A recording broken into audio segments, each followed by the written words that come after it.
Hello ವಿದ್ಯಾರ್ಥಿಗಳೇ, ಎಜುಟೆಕ್ EC ಎಕ್ಸ್ಪರ್ YouTube channels ಸ್ವಾಗತ. ಹಾಗೆ ನಮ್ಮ ಚಾನಲ್ ಸಬ್ಸ್ಕ್ರೈಬ್ ಮಾಡ್ಕೊಂಡು ಲೈಕ್ ಶೇರ್ ಮಾತ್ರ ಮರಿಬೇಡಿ. ಸೊ ಎಲ್ಲ ವಿದ್ಯಾರ್ಥಿ ಕೂಡ ಒಂದು ಯು ಜಿ ನೀಟ್ ಹಾಗೆ ಯು ಜಿ ಸಿ ಡಿ 2025 ಹೊಸ ನೋಟಿಫಿಕೇಶನ್ ಬಿಟ್ಟಿದ್ದಾರೆ ವಿದ್ಯಾರ್ಥಿಗಳೇ. ಸೊ ಯು ಜಿ ನೀಟ್ ಹಾಗೂ ಯು ಜಿ ಸಿ ಡಿ 2025 ಮೊದಲ ಸುತ್ತಿನ ಮೂಲ ದಾಖಲೆಗಳು ಅಂದರೆ ವಿದ್ಯಾರ್ಥಿಗೆ ಯಾರಿಗೂ ಒಂದು ಸೀಟ್ ಅಲಾಟ್ಮೆಂಟ್ ಆಗಿದೆ ವಿದ್ಯಾರ್ಥಿಗಳು. ಸೊ ಎಲ್ಲ ವಿದ್ಯಾರ್ಥಿಗಳು ಯು ಜಿ ನೀಟ್ ಆಗಿರ್ಬೋದು, ಸೀಟ್ ಆಗಿರ್ಬೋದು, ಇಲ್ಲಿ ಮೂಲ ದಾಖಲೆಗಳನ್ನು ಸಬ್ಮಿಟ್ ಮಾಡ್ಬೇಕಂತ ಬಿಟ್ಟಿದ್ದಾರೆ ನೋಡಿ ವಿದ್ಯಾರ್ಥಿಗಳೇ.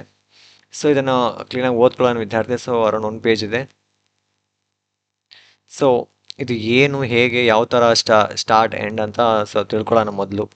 ಸೊ ಎಲ್ಲಿ ಸಬ್ಮಿಷನ್ ಮಾಡಬೇಕಾಗಿದೆ ಒಂದು ಡಾಕ್ಯುಮೆಂಟ್ಸ್ನ, ಹಾಗೆಯೇ ಯಾರ್ಯಾರು ವಿದ್ಯಾರ್ಥಿಗಳು ಸಬ್ಮಿಟ್ ಮಾಡಬೇಕಾಗಿದೆ. ಸೊ ಇದನ್ನು ಮೊದಲನೇದಾಗಿ ಕ್ಲೀನಾಗಿ ಓದ್ಕೊಳ್ಳೋಣ. ಫಸ್ಟ್ ಕಾನ್ಸೆಪ್ಟ್ ಏನಂತ ತಿಳ್ಕೊಂಡು ಆಮೇಲೆ ಒಂದು ಯಾರು ಹೇಗೆ ಅಂತ ಮಾತಾಡೋಣ ವಿದ್ಯಾರ್ಥಿಗಳೇ. ಸೊ ವಿದ್ಯಾರ್ಥಿ ಮೊದಲನೇದಾಗಿ ಆನ್ಲೈನ್ ಅರ್ಜಿಯಲ್ಲಿ ಅಭ್ಯರ್ಥಿಗಳು ನಮೂದಿಸಿದ ಮಾಹಿತಿ ಆಧಾರದ ಮೇಲೆ ದತ್ತಾಂಶ ಪಡೆದು ಸೀಟ್ಗಳನ್ನು ಹಂಚಿಕೆ ಮಾಡಲಾಗಿದೆ. ಸೊ ಆಲ್ರೆಡಿ ಒಂದು ಸೀಟ್ ಅಲಾಟ್ಮೆಂಟ್ ಆಗಿದೆ, ಏಕೆಂದರೆ ನೀವು ಕೊಟ್ಟಿರುವಂಥ ರಿಸರ್ವೇಷನ್ ಮೇಲೆ ಸೀಟ್ ಅಲಾಟ್ಮೆಂಟ್ ಆಗಿದೆ ವಿದ್ಯಾರ್ಥಿಗಳಿಗೆ. ಓಕೆನಾ? ಸೊ ಮೊದಲ ಸುತ್ತಿನ ನೈಜ ಸೀಟ್ ಹಂಚಿಕೆ ಫಲಿತಾಂಶ ಪ್ರಕಟಣೆಯ ನಂತರ ಅಭ್ಯರ್ಥಿಯು ಪಡೆಯಲು ನಿಗದಿಪಡಿಸಿದ ನಿಯಮಗಳ ಪ್ರಕಾರ ಅಗತ್ಯವಿರೋ ನಮೂನೆಗಳನ್ನು ದಾಖಲೆಗಳನ್ನು ಸಲ್ಲಿಸಬೇಕಾಗಿದೆ. ಸೊ ಸೀಟ್ ಅಲಾಟ್ಮೆಂಟ್ ಆಗಿದ ನಂತರ ಎಲ್ಲ ಡಾಕ್ಯುಮೆಂಟ್ಸ್ ಏನೇನು ಬೇಕಾಗಿರೋ ಡಾಕ್ಯುಮೆಂಟ್ಸ್ ಇದ್ದಾವಲ್ಲ, ಸೊ ಅವೆಲ್ಲವೂ ಸಬ್ಮಿಟ್ ಮಾಡಬೇಕು.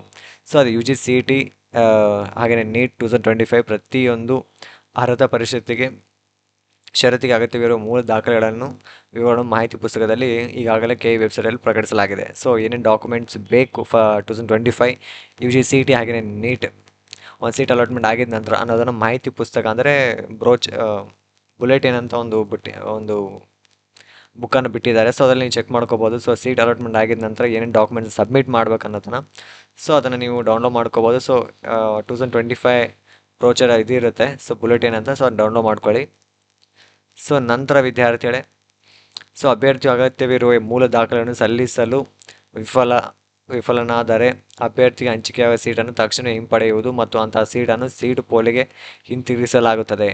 ನಂತರ ಸುತ್ತಿನಲ್ಲಿ ಇನ್ನೊಬ್ಬ ಅರ್ಹ ಅಭ್ಯರ್ಥಿಗೆ ಆ ಸೀಟನ್ನು ನೀಡಲಾಗುತ್ತದೆ. ಸೊ ಟೋಟಲ್ ಆಗಿ ನೀವು ಡಾಕ್ಯುಮೆಂಟ್ ಸಬ್ಮಿಟ್ ಮಾಡಿಲ್ಲ ಅಂತಂದರೆ ಆ ಸೀಟನ್ನು ಬೇರೆ ಒಂದು ಕ್ಯಾನ್ಸಲ್ ಮಾಡಿಕೊಂಡು ಅದು ಏನಂತಾರಲ್ಲ ಇಲ್ಲಿ ಸೀಟ್ ಪೋಲ್ಗೆ ರಿವರ್ಸ್ ಹೋಗುತ್ತೆ. ಅಂದರೆ ರಿವರ್ಸ್ ಯಥಾಸ್ಥಿತಿಗೆ ಹೋಗಿ ಮತ್ತೆ ಇನ್ನೊಬ್ಬ ವಿದ್ಯಾರ್ಥಿ ಯಾರು ಎಲಿಜಿಬಲ್ ಕ್ಯಾಂಡಿಡೇಟ್ ಇರ್ತಾರಲ್ಲ, ಸೊ ಅವ್ರಿಗೆ ಒಂದು ಅಲಾಟ್ಮೆಂಟ್ ಆಗುತ್ತೆ ಅಂತ ಹೇಳ್ತಿದ್ದಾರೆ. ಸೊ ಎಲ್ಲ ಅಭ್ಯರ್ಥಿಗಳು ಕೂಡ ಅಗತ್ಯವಿರುವ ನಮೂನೆಯ ಪ್ರಕಾರ ಅವಶ್ಯಕವಿರುವ ಎಲ್ಲ ಮೂಲ ದಾಖಲೆಗಳು ಪ್ರಮಾಣ ಪತ್ರಗಳೊಂದಿಗೆ ಸಿದ್ಧರಾಗಿರುವಂತೆ ತಿಳಿಸಲಾಗಿದೆ. ಈ ಮೂಲ ದಾಖಲೆಗಳನ್ನು ಸಲ್ಲಿಸದೇ ಇರುವುದಕ್ಕಾಗಿ ಏನೇ ಕಾರಣಗಳನ್ನು ಹುಡುಕಬಾರ್ದು ಅಂತ ಹೇಳಿದ್ದಾರೆ. ಸೊ ಕಂಪಲ್ಸರಿ ಡಾಕ್ಯುಮೆಂಟ್ಸ್ನ ಸಬ್ಮಿಟ್ ಮಾಡಲೇಬೇಕು. ಸೊ ಸಬ್ಮಿಟ್ ಮಾಡಿಲ್ಲ ಅಂತ ಹೇಳಿದ್ದಾರೆ, ಮೇಲೆ ಪರಿಣಾಮಗಳು ಏನೇನಾಗುತ್ತೆ ಅಂತ. ಸೊ ಸೇಮ್ ಅದೇ ಥರ ಆಗುತ್ತೆ. ಸೊ ಕಂಪಲ್ಸರಿ ರೀಸನ್ಸ್ ಹುಡ್ದಂಗೆ ಡಾಕ್ಯುಮೆಂಟ್ ಸಬ್ಮಿಟ್ ಮಾಡಬೇಕು. ಸೊ ಅಭ್ಯರ್ಥಿಗಳಿಗೆ ದಾಖಲಾತಿ ನೀಡುವ ಸಂದರ್ಭದಲ್ಲಿ ಸದರಿ ಕಾಲೇಜಿನ ಅಧಿಕಾರಿಗಳು ಅಂದರೆ ಆ ಕಾಲೇಜಲ್ಲಿರುವಂತಹ ಅಭ್ಯರ್ಥಿಗಳು, ಸೊ ಅಂದರೆ ಇಲ್ಲಿ ನೀವು ಇಲ್ಲೇ ನಿಮ್ಗೊಂದು ಐಡಿಯಾ ಬರುತ್ತೆ. ಅಭ್ಯರ್ಥಿಗಳು ದಾಖಲಾತಿ ನೀಡುವ ಸಂದರ್ಭದಲ್ಲಿ ಸದರಿ ಕಾಲೇಜು ಅಧಿಕಾರಿಗಳು ಪರಿಶೀಲನಾ ಚೀಟಿ ವೆರಿಫಿಕೇಷನ್ ಸ್ಲಿಪ್ಪು ಪ್ರಕಾರ ಅರ್ಹತಾ ಮಾನದಂಡಗಳು ಮತ್ತು ದಾಖಲೆ ಪರಿಶೀಲಿಸಬೇಕು ಮತ್ತು ಎಲ್ಲ ಮೂಲ ದಾಖಲೆ ಸಂಗ್ರಹಿಸಬೇಕು. ಸೊ ನೀವು ಯಾವ ಕಾಲೇಜಲ್ಲಿ ಅಡ್ಮಿಷನ್ ಆಗ್ತಾ ಇದ್ದೀರಿ, ಸೊ ಆ ಕಾಲೇಜಲ್ಲೇ ಒಂದು ಡಾಕ್ಯುಮೆಂಟ್ಸ್ ಸಬ್ಮಿಟ್ ಮಾಡ್ಬೇಕಂತ ಹೇಳ್ತಿದ್ದಾರೆ. ಸೊ ಇದಕ್ಕಂದರೆ ಇಲ್ಲಿ ನೋಡಿ, ಅಭ್ಯರ್ಥಿ ಯಾವ ಕಾಲೇಜಿನ ಅಧಿಕಾರಿಗಳು, ಸೊ ಆ ಕಾಲೇಜ್ ಸಂಬಂಧಪಟ್ಟಿಸಿದಂಥ ಅಧಿಕಾರಿಗಳು ಮೂಲ ದಾಖಲೆಯೊಂದು ಪರಿಶೀಲನೆ ಮಾಡ್ತಾರೆ ನೀವು ತೆಗೆದುಕೊಂಡು ಹೋದರೆ. ಸೊ ಅಭ್ಯರ್ಥಿಗಳು ಮೂಲ ದಾಖಲೆಗಳು ಜಮಾ ಮಾಡುವಾಗ ವಹಿಸಬೇಕಾದ ಎಚ್ಚರಿಕೆ. ಓಕೆನಾ? ಇದು ಕಾಲೇಜವ್ರಿಗೆ ಸಂಬಂಧಪಟ್ಟಿರುತ್ತೆ. ಬಟ್ ನಾವು ತಿಳಿದುಕೊಳ್ಳೋಣ ವಿದ್ಯಾರ್ಥಿಗಳು ಏನೇನಂತ.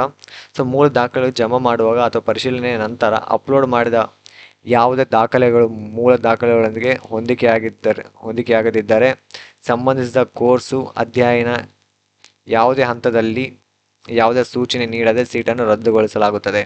ಸೊ ಇದು ಕಾಲೇಜವ್ರಿಗೆ ತುಂಬ ಇಂಪಾರ್ಟೆಂಟ್ ಆಗಿರುತ್ತೆ. ಸೊ ನೀವೇನೇನು ಡಾಕ್ಯುಮೆಂಟ್ ಸಬ್ಮಿಟ್ ಮಾಡಿರ್ತೀರಿ ಒರಿಜಿನಲ್ ಡಾಕ್ಯುಮೆಂಟ್ಸ್ನ, ಆ ಡಾಕ್ಯುಮೆಂಟ್ಸ್ನ ಕರೆಕ್ಟಾಗಿ ಅಪ್ಲೋಡ್ ಮಾಡಬೇಕಾಗತ್ತೆ. ಸೊ ಅಪ್ಲೋಡ್ ಮಾಡಿಲ್ಲ ಅಂದರೆ ವಿದ್ಯಾರ್ಥಿಗೆ ಸಿಕ್ಕಿರುವಂಥ ಕೋರ್ಸ್ ಆಟೋಮೆಟಿಕ್ ಕ್ಯಾನ್ಸಲ್ ಆಗುತ್ತೆ.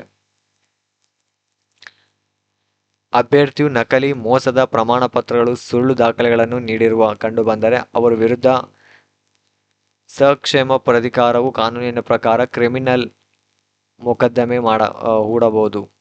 ಸೊ ಯಾವುದೇ ಸೂಚನೆ ಇಲ್ಲದೆ ಹಂಚಿಕೆಯಾದ ಸೀಟನ್ನು ತಕ್ಷಣವೇ ಕಳೆದುಕೊಳ್ಳಲು ಮತ್ತು ಶುಲ್ಕವನ್ನು ಮುಟ್ಟುಗೋಲು ಮಾಡಿಕೊಳ್ಳಲು ಹೊಣೆಗಾರರಾಗುತ್ತಾರೆ. ಸೊ ಸಬ್ಮಿಟ್ ಮಾಡುವಂಥ ಎಲ್ಲ ಡಾಕ್ಯುಮೆಂಟ್ಸು ಟ್ರೂ ಆಗಿರಬೇಕು. ಸೊ ಎಲ್ಲ ಒರಿಜಿನಲ್ ಡಾಕ್ಯುಮೆಂಟ್ಸ್ ಆಗಿರಬೇಕು. ಸೊ ಆ ಥರ ಇದ್ದರೆ ಮಾತ್ರ ನೀವು ಒಂದು ಕಾಲೇಜ್ನ ಅಡ್ಮಿಷನ್ ಮಾಡ್ಕೊಳ್ತೀರಿ. ಇಲ್ಲಾಂದರೆ ನೀವು ಕೊಟ್ಟಿರೋಂಥ ಇದೆಲ್ಲ ಅಪ್ಲೈ ಮಾಡುವಂಥ ಒಂದು ಅಡ್ಮಿಷನ್ ಪ್ರಾಸೆಸ್, ನಿಮ್ಮ ಅಡ್ರೆಸ್ ಏನಿದೆಯಲ್ಲ, ಸೊ ನಿಮ್ಮ ಕ್ರಿಮಿನಲ್ ಕೇಸ್ ಆಗುತ್ತೆ ನಿಮ್ಮ ಮೇಲೆ, ನೀವೇನೇ ಸುಳ್ಳು ಸುದ್ದಿ ರಾಂಗ್ ಇನ್ಫಾರ್ಮೇಷನ್ ಕೊಟ್ಟಾಗ ಒಂದು ಡಾಕ್ಯುಮೆಂಟ್ಸಲ್ಲಿ. ಸೊ ಇದಲ್ಲದೆ ಕರ್ನಾಟಕ ಸರ್ಕಾರ, ಹಾಗೆ ಕರ್ನಾಟಕ ಪರೀಕ್ಷಾ ಪ್ರಾಧಿಕಾರ, ವೈದ್ಯಕೀಯ ಶಿಕ್ಷಣ ನಿರ್ದೇಶನಾಲಯ, ರಾಜೀವ್ ಗಾಂಧಿ ಆರೋಗ್ಯ ವಿಜ್ಞಾನ ವಿಶ್ವವಿದ್ಯಾಲಯ, ವಿಶ್ವೇಶ್ವರಯ್ಯ ತಾಂತ್ರಿಕ ವಿಶ್ವವಿದ್ಯಾಲಯ ಬೆಳಗಾವಿ, ಹಾಗೆ ತಾಂತ್ರಿಕ ಶಿಕ್ಷಣ ನಿರ್ದೇಶನಾಲಯ, ಹಾಗೆ ಸೂಕ್ಷ್ಮ ಪ್ರಾಧಿಕಾರ ಯಾವುದೇ ಸಮಯದಲ್ಲಿ ಅಗತ್ಯವೆಂದು ಪರಿಗಣಿಸಲಾದ ಯಾವುದೇ ಪರಿಶೀಲನೆಯನ್ನು ನಡೆಸುವಾಗ ಹಕ್ಕನ್ನು ಕಾಯ್ದಿರಿಸುತ್ತದೆ. ಸೊ ಇದೇನು ಇಂಪಾರ್ಟೆಂಟ್ ಅಲ್ಲ. ಅಂತಹ ಪರಿಶೀಲನೆಯ ನಂತರ ಅಭ್ಯರ್ಥಿಯು ನಕಲಿ ಮೋಸದ ಪ್ರಮಾಣ ಪತ್ರವನ್ನು ನೀಡಿರುವುದು ಕಂಡುಬಂದರೆ ಅವಳು ಕ್ರಿಮಿನಲ್ ಮೊಕದ್ದಮೆ ಗುರಿಯಾಗುತ್ತಾರೆ. ಸೊ ಯಾವುದೇ ಸೂಚನೆ ಇಲ್ಲದೆ ಹಂಚಿಕೆಯಾದ ಸೀಟನ್ನು ತಕ್ಷಣವೇ ಕಳೆದುಕೊಳ್ಳುತ್ತಾರೆ.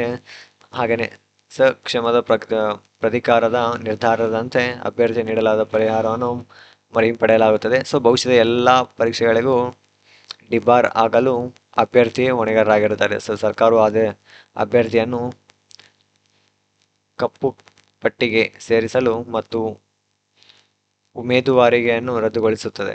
So NEET, AMC, MDCA, KMC ಈ ಶಿಫಾರಸು ಮಾಡಬಹುದು. ಸೊ ಪ್ರತಿ ಅಗತ್ಯ ಕ್ರಮಕ್ಕಾಗಿ ಎಲ್ಲ ಕಾಲೇಜು ಪ್ರಿನ್ಸಿಪಾಲರಿಗೆ. ಸೊ ಇದು ಮುಖ್ಯವಾಗಿ ವಿದ್ಯಾರ್ಥಿಗಳೇ, ಇದು ಕಾಲೇಜಿನವ್ರು ಇಂಪಾರ್ಟೆಂಟ್ ಇನ್ಫಾರ್ಮೇಷನ್ ಆಗಿರುತ್ತೆ. ಸೊ ನಿಮಗೇನು ಇದೇನಿಲ್ಲ. ಸೊ ವಿದ್ಯಾರ್ಥಿ ಇದರಲ್ಲಿ ಏನಂದರೆ, ನೀವು ಸೇರುವ ಮುಂದೆ ಎಲ್ಲ ಒರಿಜಿನಲ್ ಡಾಕ್ಯುಮೆಂಟ್ಸ್ನ ಸಬ್ಮಿಟ್ ಮಾಡಿ, ಏನೇ ಒಂದು ಮೋಸ ಮಾಡಿ ಟ್ರೈ ಮಾಡೋಕ್ಕೆ ಹೋಗಬೇಡಿ. ಇದು ತುಂಬ ಇಂಪಾರ್ಟೆಂಟ್ ಆಗಿರುತ್ತೆ ನೀಟ್ ವಿದ್ಯಾರ್ಥಿಗಳಾಗಿರ್ಬೋದು, CET ವಿದ್ಯಾರ್ಥಿಗಳಾಗಿರ್ಬೋದು. ಸೊ ಇಲ್ಲಿ ಹೇಳಿದ್ದಾರೆ. ಸೊ ನೀವು ಮುಂದಿನ ಏನೇ ಇವಾಗ ಒಂದು ಅಡ್ಮಿಷನ್ ಆಗಿದ್ರು ಕೂಡ ಮುಂದೆ ಫ್ಯೂಚರ್ಲಿ ಏನೇ ಎಫೆಕ್ಟ್ ಆದರೂ ಕೂಡ ನಿಮ್ದು ಅವಾಗೇ ನಿಮ್ಮದು ಕೋರ್ಸು ಡಿಬಾರ್ ಆಗುತ್ತೆ ಅಂತ ಹೇಳ್ತಿದ್ದಾರೆ. ಓಕೆನಾ? ಸೊ ಅದನ್ನು ಜ್ಞಾಪಕದಲ್ಲಿ ಇಟ್ಕೊಂಡು ಸಬ್ಮಿಟ್ ಮಾಡೋ ಮುಂದೆ ಎಲ್ಲ ಒರಿಜಿನಲ್ ಡಾಕ್ಯುಮೆಂಟ್ಸ್ ಸಬ್ಮಿಟ್ ಮಾಡಿ. ಕಾಲೇಜಲ್ಲಿ ಏನೇ ಪ್ರಾಬ್ಲಮ್ ಇದ್ದರೂ ಕೂಡ ನೀವು ಅದನ್ನು ತೀರ್ಮಾನ ಮಾಡ್ಕೊಳ್ಳಿ. ಹಾಗೆ ನಮ್ಮ ಚಾನಲ್ ಸಬ್ಸ್ಕ್ರೈಬ್ ಮಾಡ್ಕೊಳ್ಳಿ. Thank you.